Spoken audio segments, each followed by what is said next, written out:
Starting with the name of Allah Almighty, who is the master of the day of judgment, and a bundle of Durud Islam and beloved Prophet Muhammad sallallahu alaihi wasallam. Dear students, exercise 4 question number 11 mathematics class 10 federal board. हमने factorise करना है.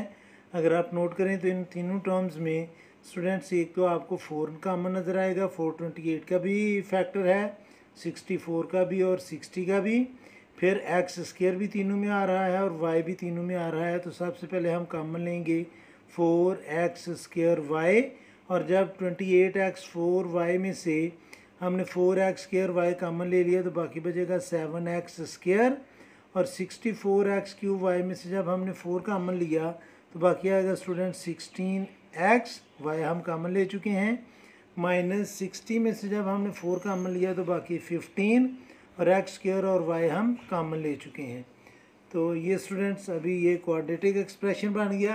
अब 7 को और 15 को हम multiply करके working में लिखेंगे तो ये आ जाएगा -105. अब -105 के हमने फैक्टर बनाने हैं 16 लाने के लिए. तो पहला फैक्टर बनेगा 1 मल्टीप्लाई बाय 105, 2 के टेबल में ये नहीं आएगा. फिर 3 मल्टीप्लाई बाय 35, फिर ये आएगा स्टूडेंट्स 5 मल्टीप्लाई बाय 21.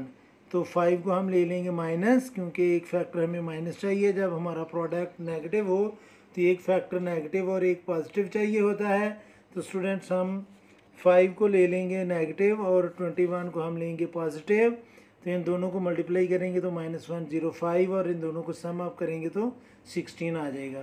तो अब इस 16 की जगह इस टर्म को हमने स्प्लिट करना है 4 टर्म बनाने के लिए. तो इसकी जगह हम लिखेंगे -5x प्लस 21x. तो हम इसको लिखेंगे students 4x square y into 7x square minus 5x plus 21x minus 15. अब स्टूडेंट्स हम फर्स्ट 2 टर्म में से x कॉमन लेंगे और लास्ट 2 टर्म में से हम 3 कॉमन लेंगे तो हमारे जो फैक्टराइजेशन है वो कंप्लीट होगी. तो ये आ जाएगा 4x square y into first 2 term में से हम कॉमन ले लेंगे स्टूडेंट्स x, और जब हम x कॉमन लेंगे तो बाकी बचेगा, कैमरा थोड़ा ब्लर हो गया, ये ठीक होता है फिर मैं सॉल्व करता हूँ. x हमने कॉमन ले लिया, बाकी बचेगा स्टूडेंट्स 7x माइनस 5, और लास्ट 2 टर्म में से हम कॉमन लेंगे स्टूडेंट्स 3 को, प्लस 3 हमने कॉमन ले लिया.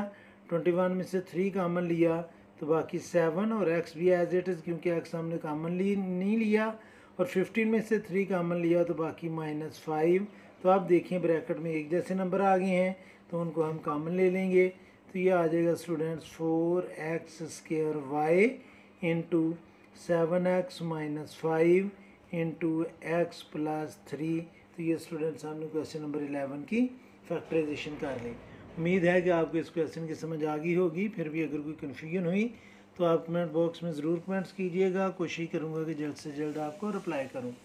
और मैं हमेशा की तरह अल्लाह से दुआ करूँगा कि आप सब हमेशा खुश रहें और ज़िंदगी के हर मैदान में कामयाब हों. आमीन. अल्लाह हाफिज़.